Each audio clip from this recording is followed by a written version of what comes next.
We are in the midst of the second wave of the COVID-19 pandemic.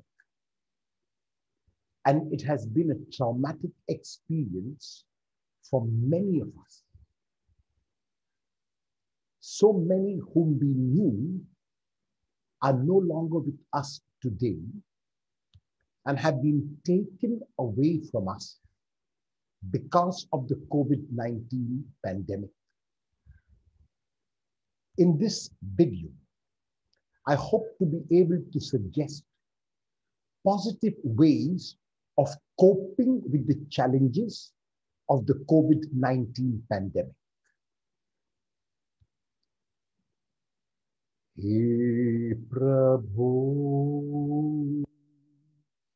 बोल अब तू सुन रहा है दास तेरा हे प्रभु बोल अब तू सुन रहा है दास तेरा. Speak, Lord, your servants are listening. Before I can suggest the 7 ways in which we can deal positively with this pandemic, I want to suggest 3 overarching attitudes that are required. And the first of these is that every single one of us, no matter what our situation is called to be positive. It is not easy to be positive in these challenging times, but the point is that negativity at this time is more fatal than positivity. So even if you think that because of what has happened in your family, because of what is happening in your surroundings, there does not seem to be any reason to be positive, it is very clear that being negative, no matter what the situation might be, is worse than being positive. And so at every single moment of my life, I must be as positive as I can, because positivity is what will take me through. At this time, the second point I would suggest is to avoid too much of news, whether on television, whether on radio, whether on social media, because today, most of the news is about COVID-19, and many of us, if not all of us, know that the situation is grim. So watching clips in which we see people dying, watching clips in which we see people lacking oxygen, watching clips in which we see people struggling to even gain entry into an hospital is not going to help us at all. It is going to further demean the situation. It is further going to take us into negativity. So I would suggest watch and listen only to the news that is necessary. Avoid watching, reading, or listening to news that does not enhance. We must keep in mind, no matter what our opinion about a particular government is, whether the government at the center, the governments in our respective states, the governments in our countries, we must believe that our governments are doing their very best. I would not like to believe that any government would want the detriment of its people, that any government which is made up of human beings would want that other human beings suffer and die. I would not like to believe that any government is so radical that it will not care for its people. And that is why what I have to do is what I have to do, namely the 3 precautions which I need to take. And this has been the one consistent thing which all the experts in this pandemic have told us. First, wear a mask or even wear masks, because now they are suggesting that even if you wear two masks, it is better than one. Wear the mask as often as is possible. And they say it is also important to wear the mask even with those who are the near and dear ones. Sometimes it is the near and dear ones who might be infected, because of which we might be infected. So as often as is possible, wear a mask. Keep as much physical distance as is possible in our homes in the city of Mumbai and in many other parts of our country and in many other parts of the world. There is no space for people in a home. Sometimes in a small room, there are 5 or 6 or 7 family members who live, and it is not always possible to keep that physical distance, but now we are called to keep it as much as is possible, and whenever possible, wash our hands with soap rather than use the sanitizer. Soap is much better than the sanitizer, and of course, there are challenges in some places with water. We have to take that into consideration, but as often as it is possible, we will wash our hands with soap. I'm going to suggest now 7 ways in which we can be positive and respond positively to the stress of this second wave of the COVID-19 pandemic. We must, we must, we must be positive. And so the first of these 7 ways, which is only not an exhaustive list, but it is only a pointer to many other ways which you can possibly develop after you hear me speak about these 7 ways. The first is deep breathing.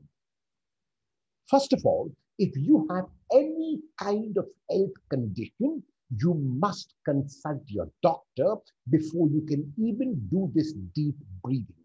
But those who have got no serious health conditions can benefit a lot from this exercise of deep breathing.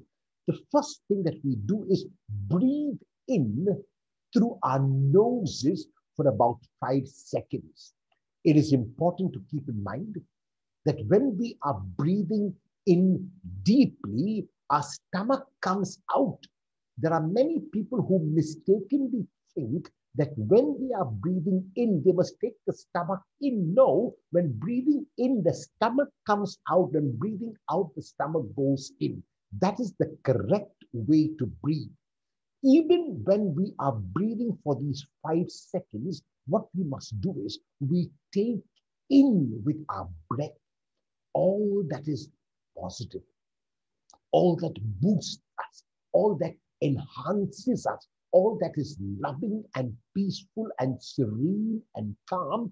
We breathe it all in, so that not only does the breath, the physical breath of oxygen, fill our beings, it is also the psychological and the spiritual breath of all that is positive, which will fill our beings.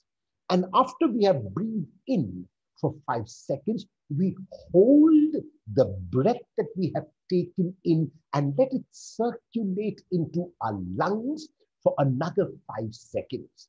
When breathing out, there are 2 things that we do. First, we breathe out through the mouth as if you're blowing out a candle, for example. You're breathing out through your mouth.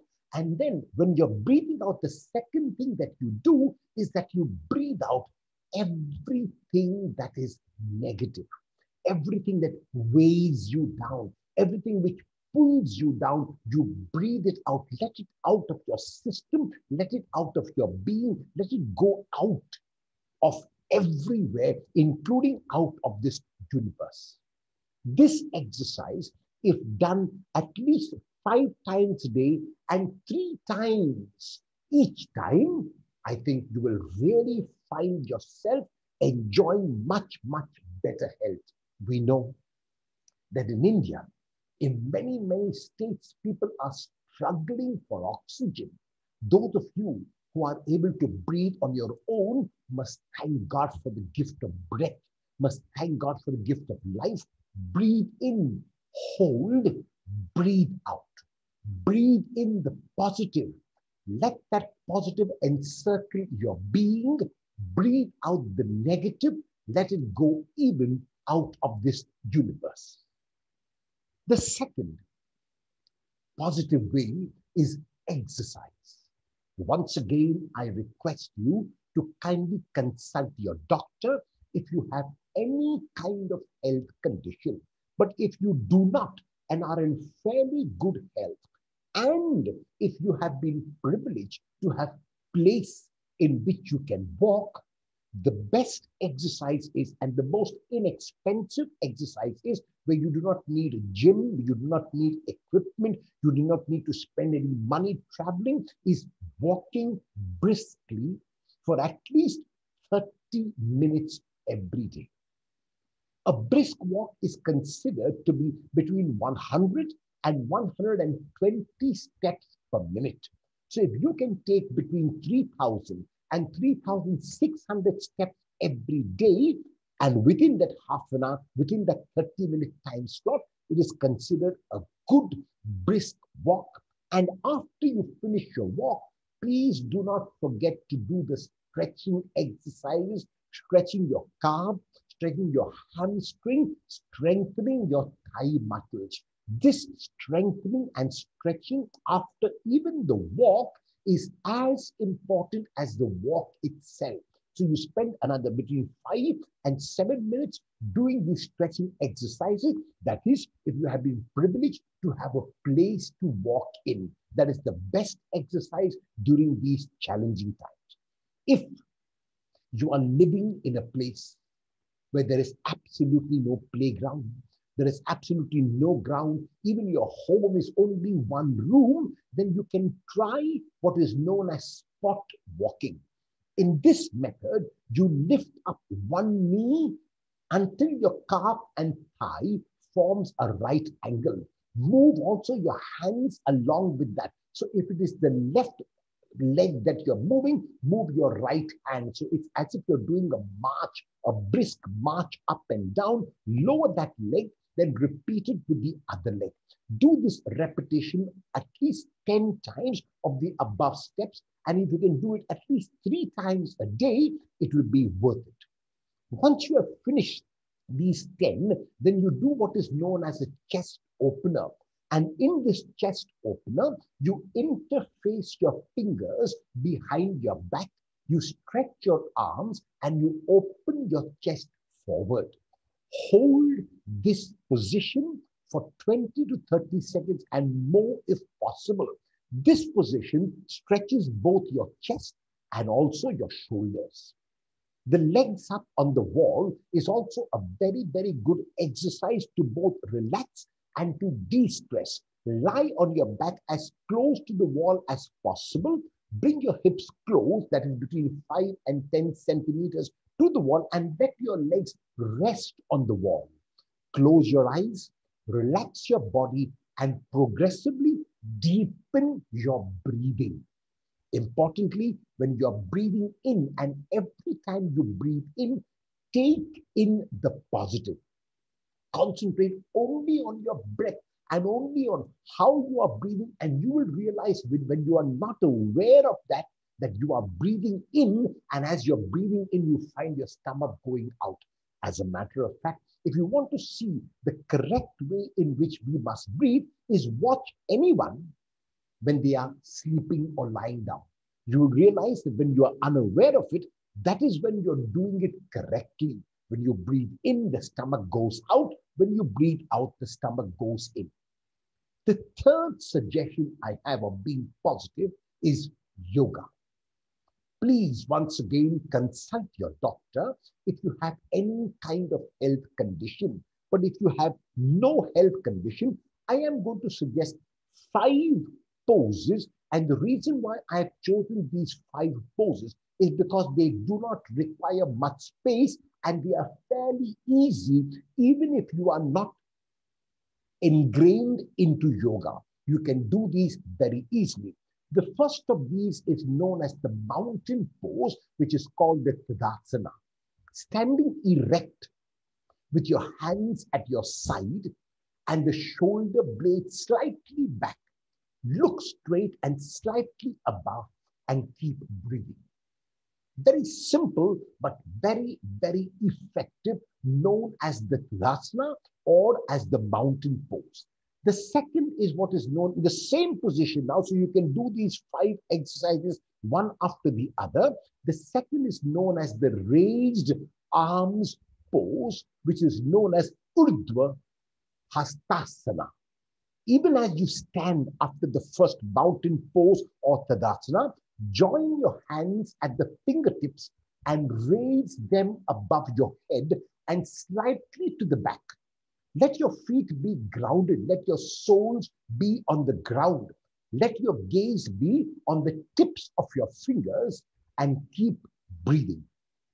Even as you do this, the next exercise you can do almost immediately is standing forward bend, which is known as the Uttanasana.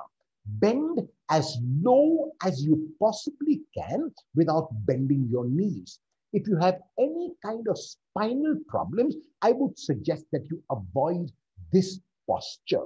And then, even as you do this bending exercise, which is known as the Uttanasana, you keep breathing. The next is the staff pose, which is known as the Dandasana.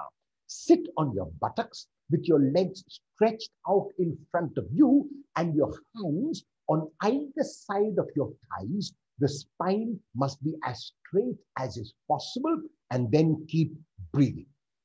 And the final, 5th in this yoga series, which I suggest for those who are having challenges with their body, is what is known as the happy baby posture, Ananda Balasana. Lie on your back and bring your knees as close as possible to your chest.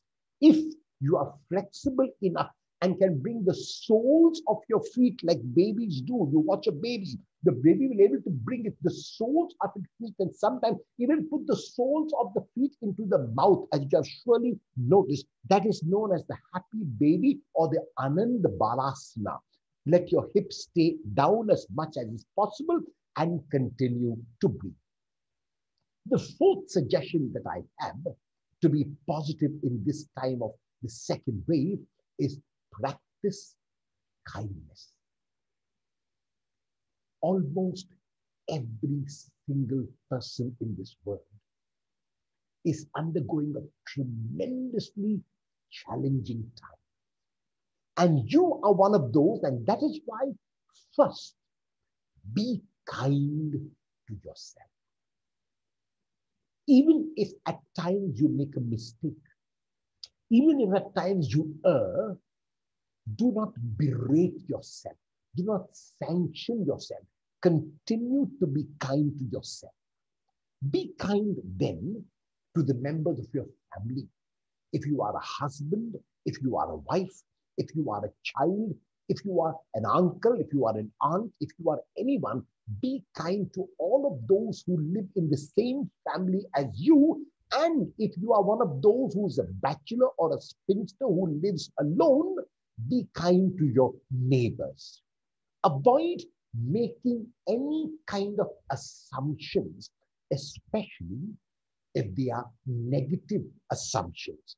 If they are positive, it might be okay. But even if they are positive, there is no need to make assumptions. If we are not sure of the facts, let us avoid making assumptions. Decide to send a message to at least one person every day. If you are watching this, it is very likely that you are one of those who has either WhatsApp or an SMS on your phone, and you have got so many contacts. So start with the alphabet A, finish off all those in your contact list who begin with the alphabet, whose name begins with the alphabet A, and send them a small message of saying, thinking of and praying for you. God be with you. You are in my prayers. I wish you well. I'm sure you will be well. These are small messages of hope, of concern, of care that you can send to all those in your contact list. And then, if you are traveling by public transport, whether it is an Ola, whether it is an Uber, whether it is a rickshaw, if it is possible for you, I know these are challenging times, but if it is possible for you, tip the driver 5%, 10%. For example, if the bill has come to 50 rupees, so is it possible to give 60 or 55, for example? I think that will go a long way in brightening up that person's day. And what is very important is this, that sometimes the person whom you are tipping might not even acknowledge your tip. Do not let that influence your next tip. Do not let that influence you. You say to yourself, the thanks are his to give, they are not mine to receive. So if the person has not thanked you, let that be. Let it not affect your decision to give a tip the next time. Continue to do what you have to do without being influenced by the response or even the reaction of the other person. Donate what you have not used for some time. There are many, many religious organizations which are very, very welcome and willing to accept what you have not used. Only make sure that if you are donating something, it must be in a usable condition. Do not donate something which is torn. Do not donate something which is dirty. Do not donate something which cannot be used. If you know this has been a new t-shirt, for example, or a new pair of slippers, for example, or a new pair of shoes, or a new pair of sandals, something which somebody else can use and you have not used it for some time, give it away. The more you give away, the freer you will be. Another thing you can do by being kind is order groceries for your neighbor. If you cannot afford it, there is no need for you to pay. Let the neighbor pay for it. Let the friend pay for it. Let the acquaintance pay for it. But they do not know how to order online, for example. Order online for them and you can take the money from them. You're doing them also a service. Appreciate if you are one of the parents, for example, whose children are learning online. The teachers are also having a tremendous, tremendous challenge.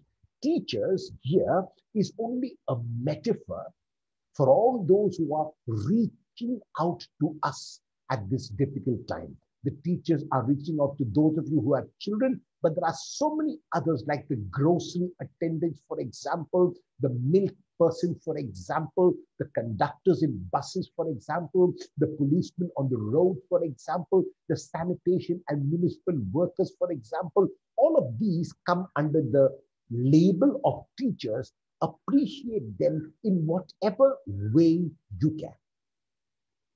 The fifth way is to reach out to the poor. There is a very deliberate reason why I have used this word poor, and I'll tell you about a word which we have been using, which I think is not the best word, and I would like as many as possible to avoid using this word, which I will speak about in a moment.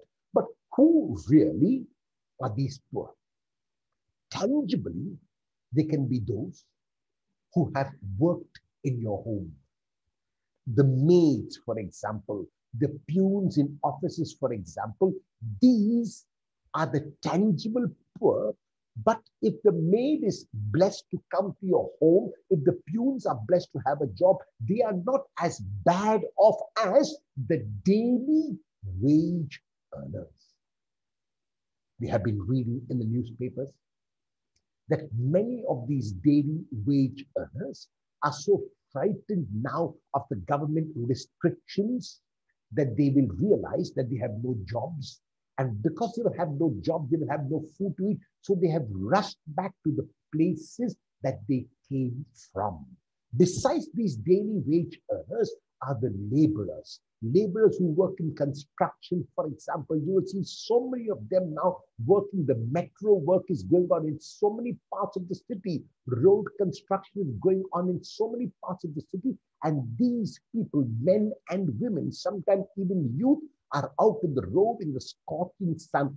These are the poor and sanitation workers, because these at this time have a double jeopardy. They are in jeopardy because of the terrible sanitation, and they are also in jeopardy because of COVID-19. That's why I've singled out sanitation workers. What is the word that I spoke about, which I do not believe is a word that should be used? It is the word which we have labeled all these poor by a word named migrant. The dictionary meaning of migrant is this: a migrant is a person who moves from one place to another, especially in order to find work or better living conditions.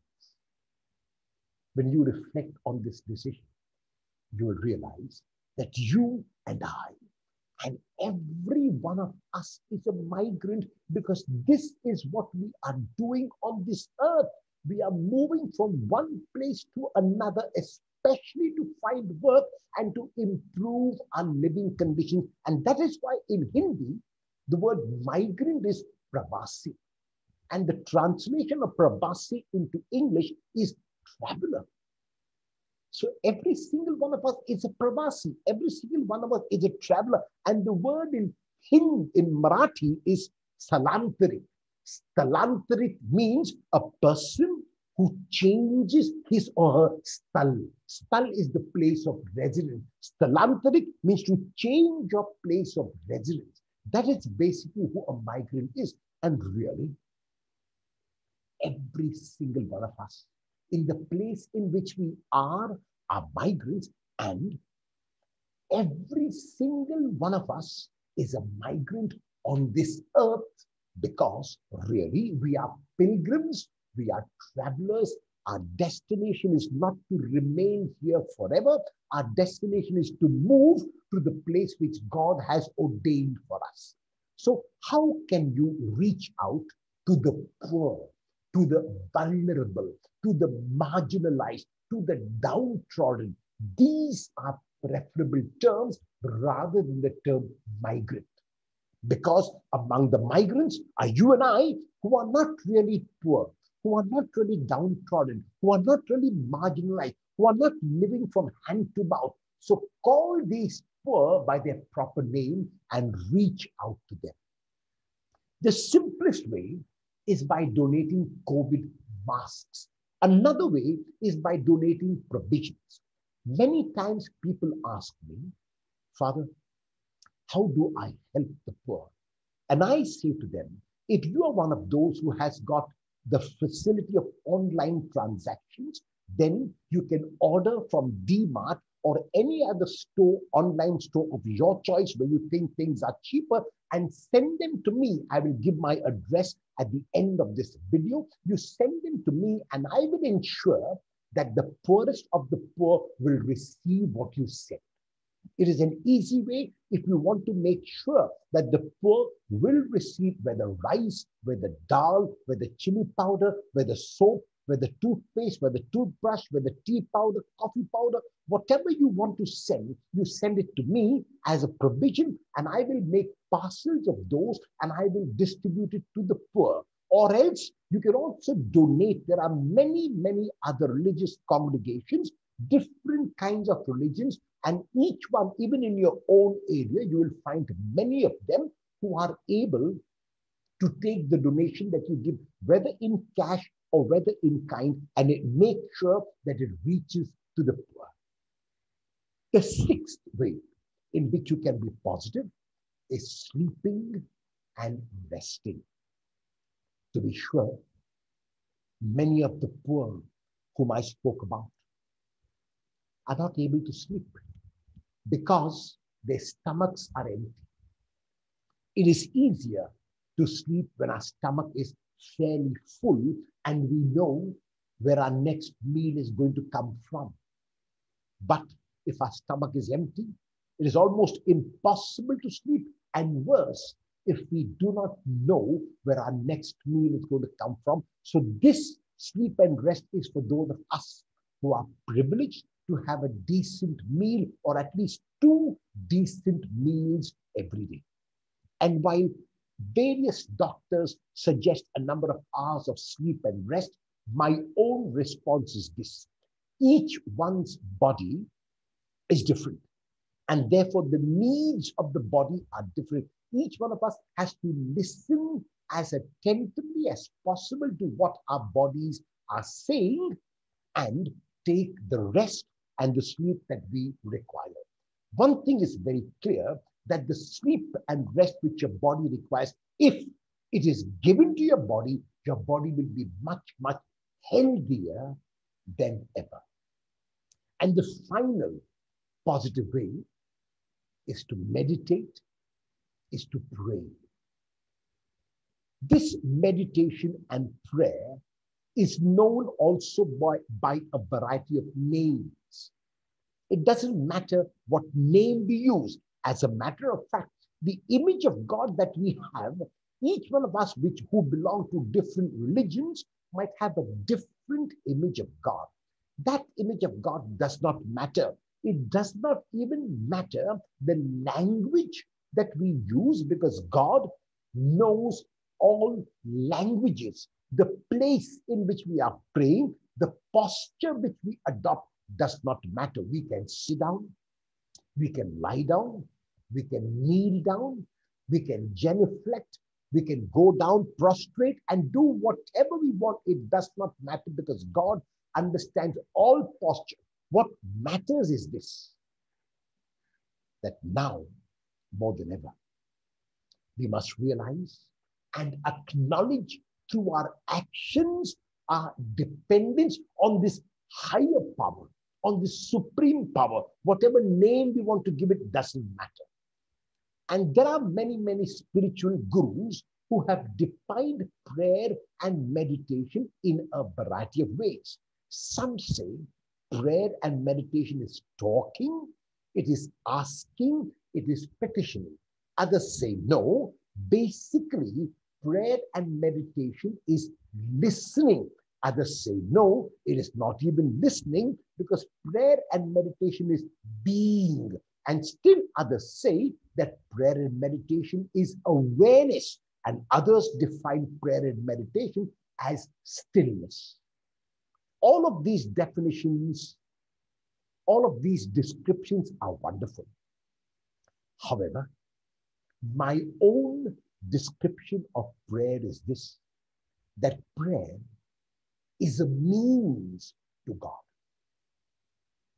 Whether it is talking, listening, and petitioning, whether it is being and awareness and stillness, all of these are means to God, and all of them, after they have been done, must lead to action. Have I, because of my prayer, have I, after my prayer, become a stronger person? Have I become a more positive person? Have I become a person who's able to face the vicissitudes of life? Have I become a person who's able to face the challenges which life throws at me? If I have, then my prayer, whether it was talking, asking, petitioning, whether it was listening and being, is effective. And that is why my own definition of prayer is this, that prayer must lead to action. Hey Bhagavan, Hey Bhagavan, Tab charanala maja pranam. Hey Bhagavan, Hey Bhagavan, Tab charanala maja pranam. Premal data tujala naam, tab charanala maja pranam. Mukti pradata tujala naam, tab charanala maja pranam. Shanti pradata tujala naam, tab charanala maja pranam. He Bhagavan, He Bhagavan, tab charanala maja pranam. He Bhagavan, He Bhagavan, Tad Charanala Maja Pranam. The translation of these words are, God, I bow at your feet. You are love unconditional. You are freedom unconditional. You are peace unconditional. I bow at your feet. May God be with you and with your families. Stay strong and stay safe. Do not be afraid. If any of you is going through any kind of depression, you want to be counseled, you want some help, you do not know to whom to turn, you can always contact me. Either come here to Bandra if you are in Bandra, or give me a call on my mobile phone, or send me a WhatsApp message. God bless and all the very best to all of you. Bye-bye.